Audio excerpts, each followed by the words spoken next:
Thank you, Heather. I'm just reminded to silence my phone, so I'm sure that plenty of people have been taking phone calls over lunch. If you wouldn't mind silencing your phone, I would appreciate it. I am so delighted to be here to continue the story that I began last summer at ABBA, and I was really honored to be invited to present at the OBM Network Joint Conference with CalABBA, which is my first time at the CalABBA conference, and what an impressive conference it is. So thank you for the invitation, and thank you to the network members and officers for all of your work that you do in making this possible. I certainly have benefited. One of the things I was thinking about as I prepared this presentation was, what is the reinforcer for coming to conferences and preparing presentations when none of you are going to pay my paycheck, sign my paycheck? There's no contingencies supporting those of us who are working as consultants and coming back necessarily and presenting at conferences. Except that it is such fun to re-examine your data and try to construct an analysis of what's happening with your clients and a cohesive explanation of what you've observed, but you observe on the run as you're working, as you're actually consulting. You don't have time to stop and think about it and put it all together. So for me, that was the great pleasure in preparing this presentation today. So originally titled, What Really Accounts for the Reduction in Injuries from a Behavioral Safety Process, but really what I'm actually going to be talking about is what makes companies happy. And because that's the mystery that I would like your help with today. And if you would, I'm sure that all of you have one of these Hyatt notepads not too far from you. If you would all grab one of those pages, and I know you all have an OBM pen close by. So if you'd grab an OBM network pen, I would like for you to make 3 notes while I'm talking today, and then I would like you to turn those pages in to me at the end, because I'm enlisting your help in analyzing this situation. So the first thing I'd like you to make a note of is the 3 most important things you learned from this talk. 3 conclusions, 3 main points, 3 takeaways, anything that you think is of significance, whether I said it or not, or whether it's about, never wear a red jacket when you speak at an OBM network conference or something like that. Whatever your 3 main points are. And then I'd like for you to put down one thing that you would suggest a student research or further analyze on the basis of what I present today. And I plan to leave 15 minutes for conversation and discussion afterwards. So your 3rd thing I'd like you to write is a question that you'd like to ask me or the room. So 3 things, 3 main points, a suggestion for students' research based on what I'm going to talk about, and a question that you can ask at the end. And I really would like to see your suggestions for the students, so if you would either leave your page on the table or send it back up this way at the end of the talk. Questions about your assignment. Make sure we're all clear. Okay. So one of the reasons that I thought this was so interesting is that at Quality Safety Edge, we've spent some time operationalizing what it looks like for leaders to support a behavioral safety process. And we've come up with a series of practices based a lot on Judy Komaki's work and also on our research, or on our experience, about what leaders can do to make a process successful. So in 2011, when Tim Ludwig asked me to present at ABBA last year about the role of leaders in behavioral safety with himself and Judy Komaki, I was really excited because I thought, I can share what we've come up with that we think is important for leaders to do to make sure a behavioral safety process works. And I can illustrate it with 2 of my clients. So it's going to be so interesting for the people in the audience because they're going to hear these 2 contrasting stories, the good guys and the bad guys, the clients who did it right and the clients who wouldn't. And but then in the fall, when Tim emailed me and reminded me that we had to submit abstracts, and ABBA now requires that you have data 6 months before you present at ABBA in May, you have to have data to put in your abstract. So I went back to the data on these 2 clients and discovered, they both achieved went beyond their goals in terms of reducing injuries. So how was I going to say one was good and one was bad? So I want to tell you a little bit about those two clients before I show you some of their results. This is a coal mine in the northern Powder River Basin in Montana. You can see from the illustration that they're working with large equipment and blasting and dynamite, and so a lot of risks and risk factors in their work. It's a company of about 350 people spread out over 25 square miles, 3 active surface mines, or 3 active pits that they're working at any one time, and a leadership team of about 30 to 35 people, depending on their head count at the time. The distinguishing factor with this mine, when we started with them, was their history of over 100 years of antagonism between the unionized workforce, the union, and the employees who were paid a salary or who were management company people. So the antagonism between the union and company was the defining feature for this company. By contrast, I have another client, also about 350 people, also in the West, but at this time in a southern Arizona city, and it's a utility client. So they manage the distribution and transmission lines over all of Arizona to serve the city, and they manage communication systems, and they have power plants. So they have their risks as well. The distinguishing feature here, by contrast, was the collaborative relationship between management and employees. Their union had 20 years previously embraced a collaborative approach to contract negotiation. So they had 20 years of working together as union and leadership management staff. So it was an interesting distinction. So we implemented behavioral safety at the mine in October of 2007, and we implemented behavioral safety at the utility in January of 2010. I'll find out if I'm right or wrong when we look at the graphs here. So the utility incident rate, this is their total recordable injuries. So these are injuries that are serious enough that somebody had to get medical attention, but they included also their lost time incidents. So the red squares are this particular company that I worked with, and the green diamonds are the utility industry as a whole. So you see with the implementation of behavioral safety, they reduced their injury rate. Fantastic, just what they asked for. That was one of their primary goals in implementing behavioral safety. They're the good guys.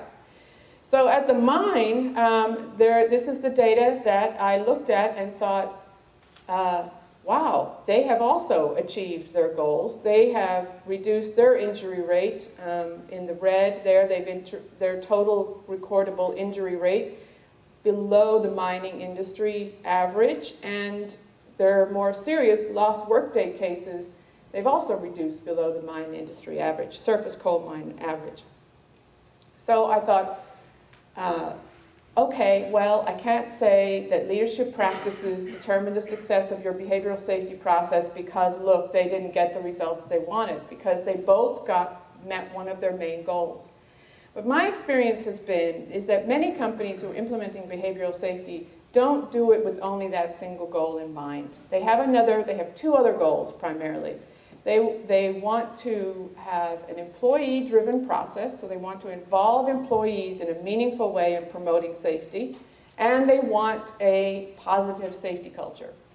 So what do they mean by that? Well, typically they mean collaborative teams working to promote safety, and instead of the bad cop chasing down the safety violators, they want to have collaborative relationship between employees and management, identifying problems and working together to fix them and having pleasant interactions, essentially. If you ask them to operationalize how this is, a positive culture, pleasant interactions where people are working together. So do we have data to illustrate whether these 2 organizations met those goals? I should describe a little bit before I do go forward. So over the 30 years that Quality Safety Edges has been doing this, we've tried to develop an implementation methodology that will help accomplish those 2 goals.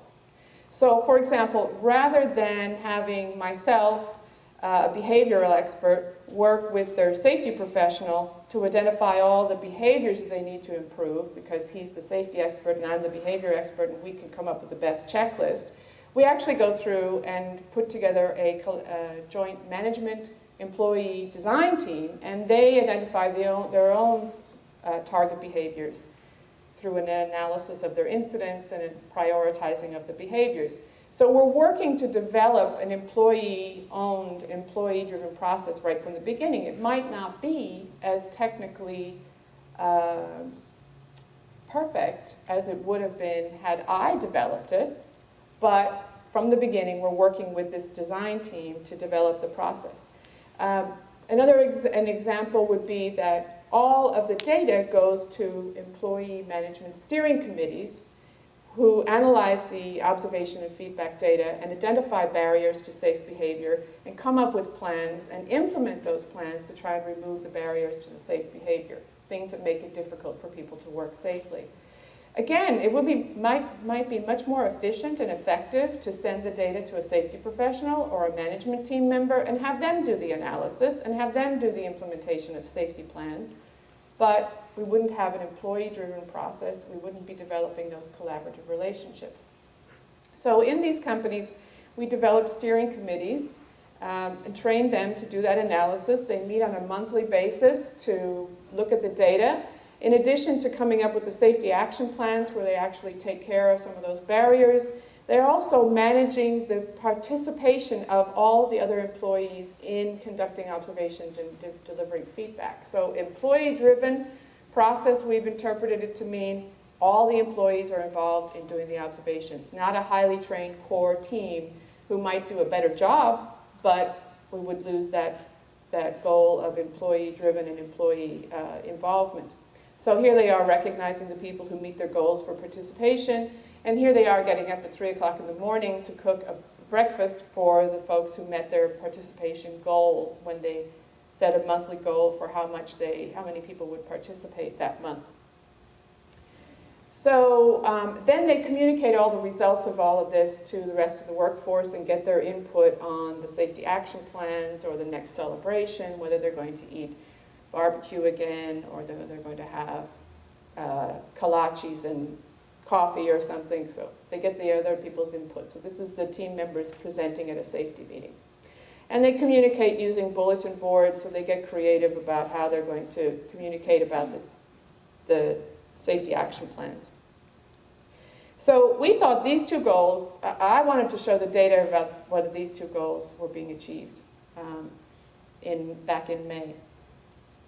But first I wanted to look at what did the leaders actually do? What do we teach them to do? Well, we can classify those in both antecedent and consequence categories of practices that we'd like the leaders to do.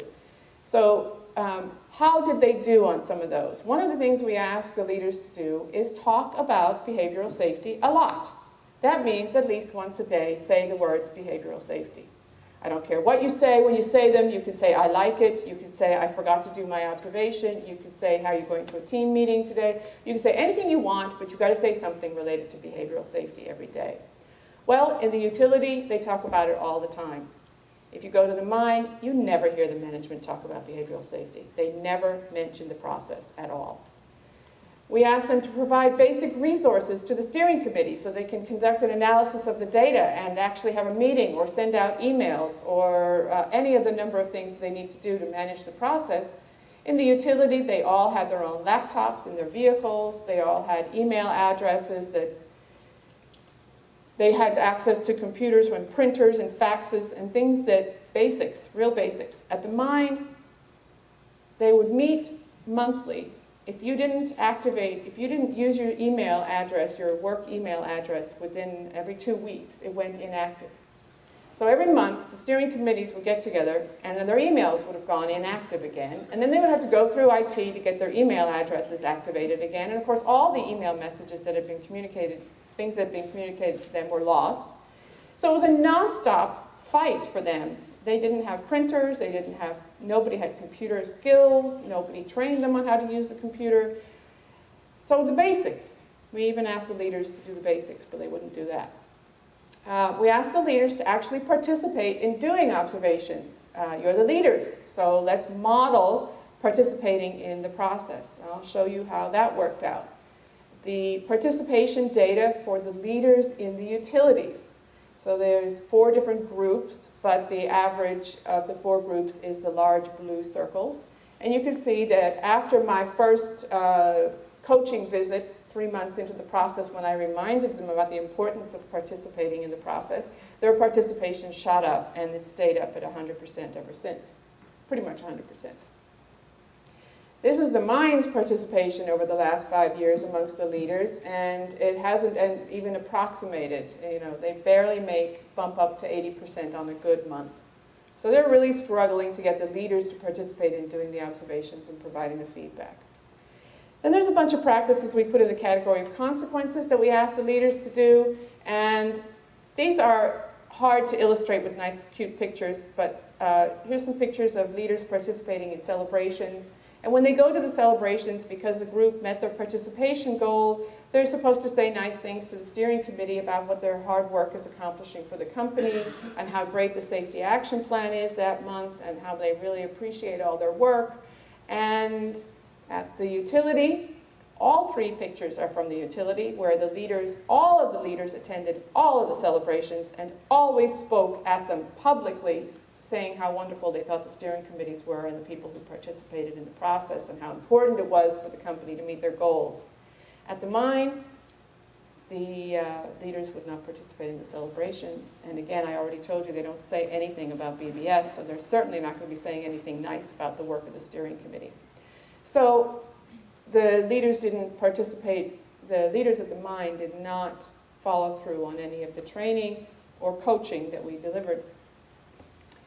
So how well did the steering committees function? Well, each time we go back to follow up with the steering committees, we score them on a checklist of how well they're following through on their management of the process.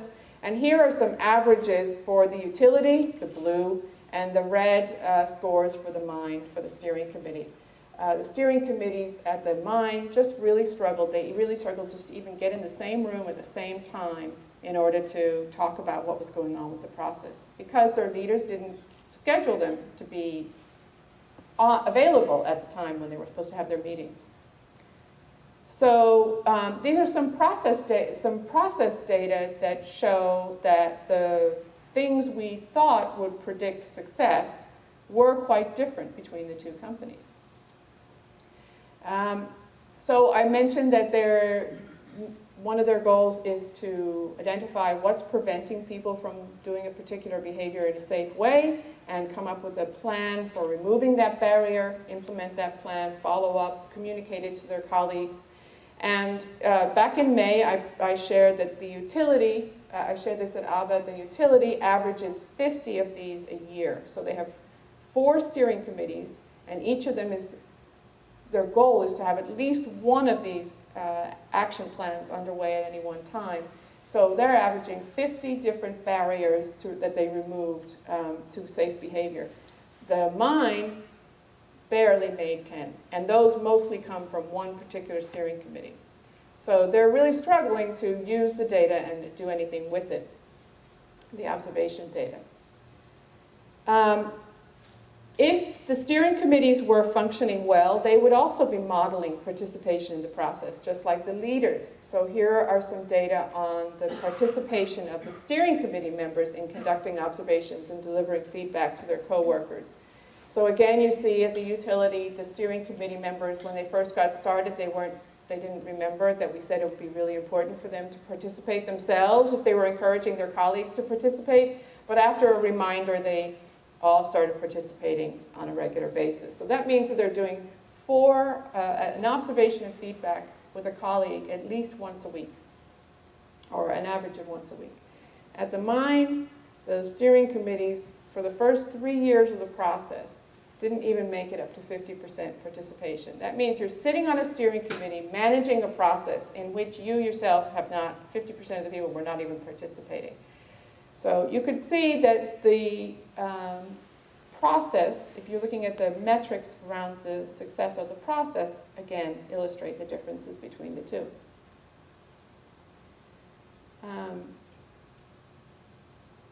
The bottom line for the original principle upon which behavior-based safety is built, of course, is the power of feedback to change behavior. And so regardless of how many people are participating in doing the observations or whether they're removing barriers, well, a bottom line is how many people are actually being observed and receiving feedback on their behavior. Hopefully positive feedback for when they're working safely, and constructive feedback and discussion when they're not. This is the number of observations, regardless of who they were done by, and they're actually by year. So the red line at the top is the utility, and they have 3 years of data. So they've had 8,000, 14,000, and 13,000 observations a year from their 350 people. And the mine is down there, basically barely breaking 2,000 to 3,000 observations. Again, 350 people. So one of the differences, though, is that the mine design team, when they set up their process, because of their, to me, very strange work schedules, they work 10 days on, 4 days off, 6 days on, 3 days off. They switch between nights and days, evenings and weekends. I can't keep up with their schedules. And because of their work schedule, they decided that each person would be asked to do just 2 observations and feedback a month. So they're actually asking for less in order to be defined as participating. And that would account for some of the difference in the numbers that they get, because the utility asked their people to do 1 a week, because they work a fairly straightforward schedule. And then how well was it received by the employees? So this is the employees, the percent of the employees who participated at the requested rate. And it doesn't come close to being as high as the leaders or the steering committee, but 40% of the utility employees across the 4 steering committees are participating on a regular basis. Some of the groups are really high. You can see 70% for 2 of the groups. So the employees are receiving it well and participating. In the mine, it's a different story.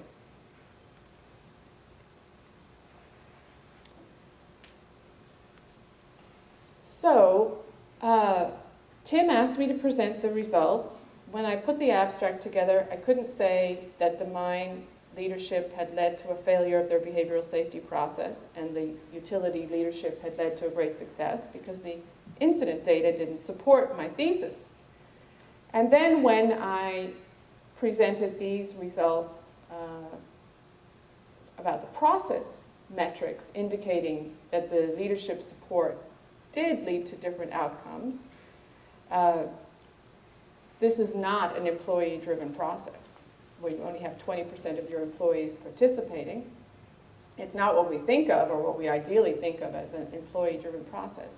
I presented these data in May at ABA and said, but this indicates there's a difference in outcomes because of the leadership behavior. But I still wasn't satisfied. And I asked the group to think about it, and several people responded. Judy Komaki in particular was really excited by the difference and gave me some ideas about what to ask about at the companies. Temple White spent some time investigating some potential confounding factors between the 2 cases. But what really nailed it for me, I think, was when I went back and I actually showed these data to the 2 companies. And I kind of said, you know, I've been pushing you guys for 5 years, and I can't get you to do the basics, to give the guys an email address that functions, and to make sure they get to meetings on time, and to participate yourselves so that you have a high-functioning process and get the results you want. I showed this data to the mine. And they said, but we are over the moon with our process. We are completely happy with our behavior-based safety process. It's achieved everything we wanted and more. And I'll tell you a little bit more about that in a moment. And the same thing with the utility. I presented the data to them. I said, you guys are doing fantastic. you've achieved everything, you're doing everything that we thought would lead to success. And they said, yep, we're happy. We've reduced our incident rate and we've achieved a positive employee-driven process.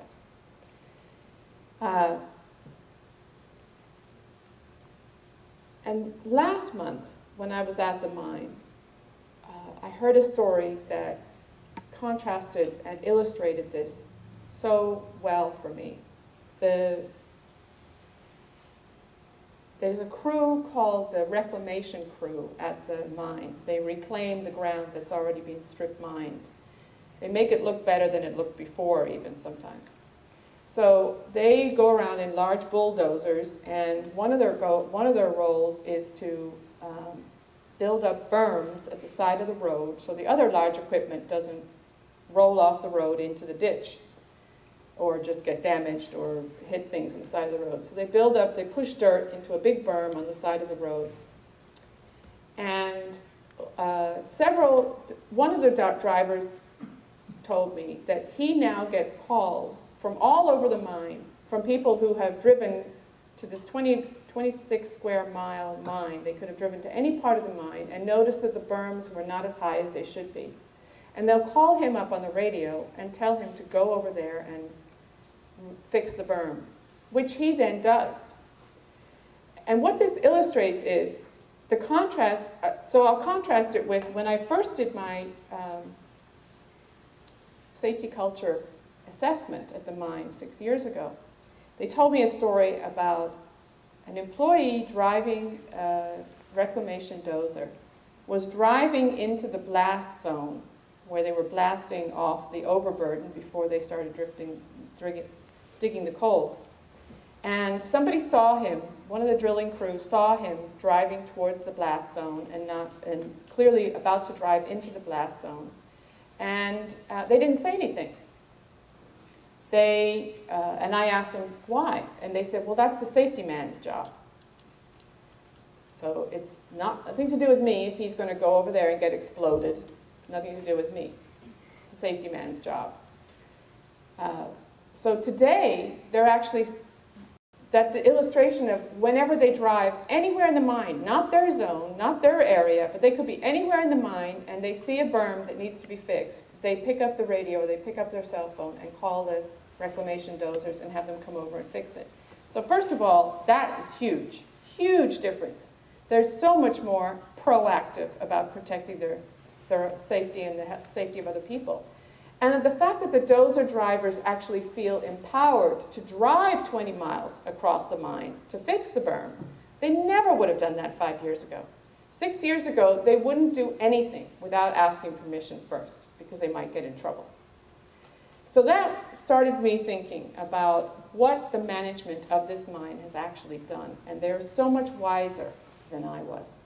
They're so much wiser than I was because they knew that what their employees needed to change their history of no trust and total hostility and antagonism, they needed to be given a process, a new process, a mechanism for managing their own safety. And then they needed to have management leave them alone and just trust them to take care of it. And I cannot put any of this in behavioral terms, but I can I've already described to you what they did. They gave them the process, and then they never talked about it. Leaders never talk about behavioral safety. They never go to the steering committee meetings, despite me urging them to go to the steering committee meetings, and they never join the steering committee, which I urge them to do too. They wouldn't get on a steering committee, they wouldn't attend the meetings, and they wouldn't intervene in the safety action plans. No matter how ridiculous the intervention plan that the employees came up with was, the leaders never said a word. They just let them take care of it and do it on their own.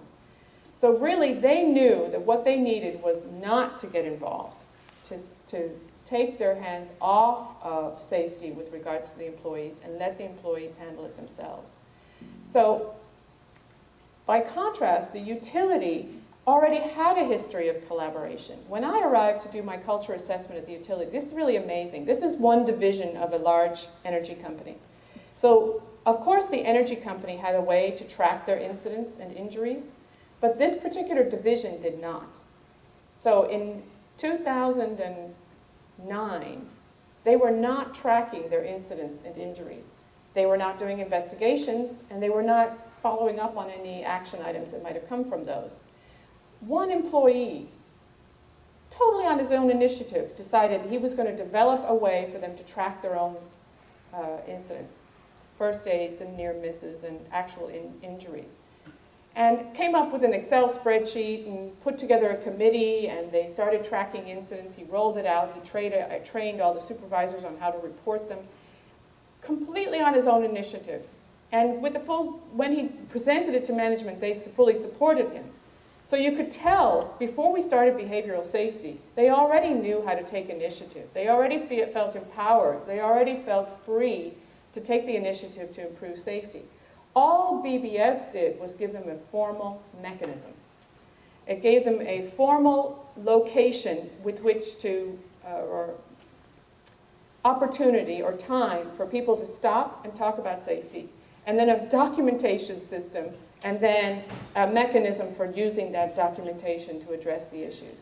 So all it was a mechanism to formalize what they already had been doing. So they're happy, because now they have a mechanism, and their incident rate went down, so it's working. It's making their collaboration and their positive culture more effective and more efficient. But the mine is also happy because they now have employees who feel free to take safety into their own hands, who feel responsible to take action when they see risks being exposed.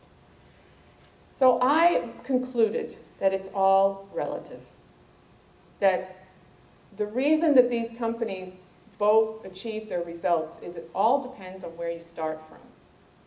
And if you're starting in hell and you get a little cooler than what you were before, the temperature goes down just a little bit, the flames decrease just a little, you're going to be happy and you're going to deem your BBS process a success.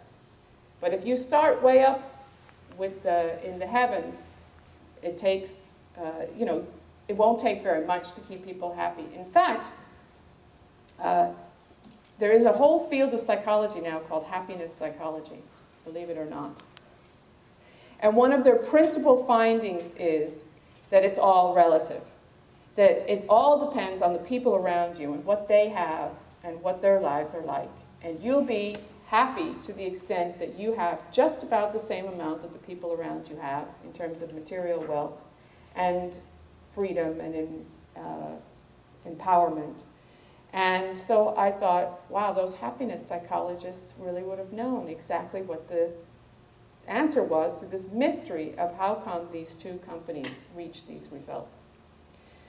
Let me see, I think, so to illustrate how much they think it's a success, well, in concrete, absolute terms, it's a success because the mine was, for the first time in its 130-year history, the recipient of the Sentinels of Safety Award, which is awarded by the National Mining Association and MSHA, the Mining Safety and Health Administration, the government body. So it's jointly awarded by the industry and the government to the mines who have the best safety programs and the best safety results.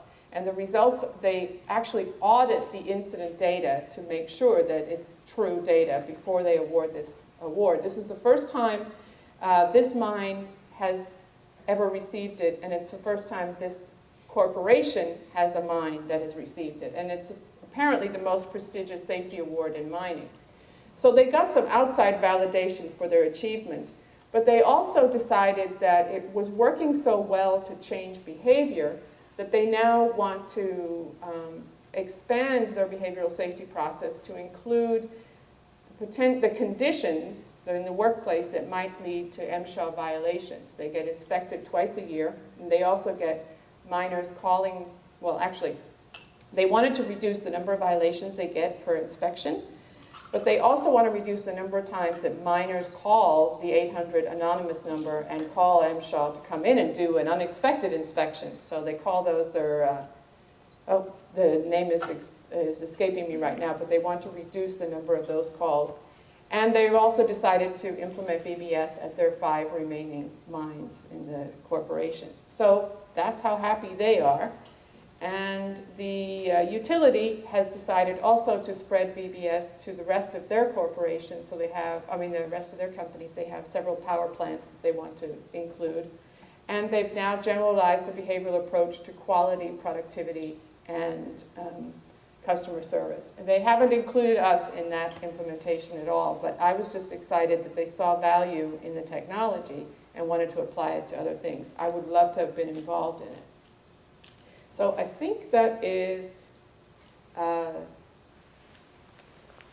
really it for what I wanted to say, that it's really hard to tease out what leaders should and shouldn't do on an a priori basis. It all depends on where the company is when they start out. And although they all have the same goals when they start out, whether they feel like they've achieved them or not is also relative to where they started. Thank you.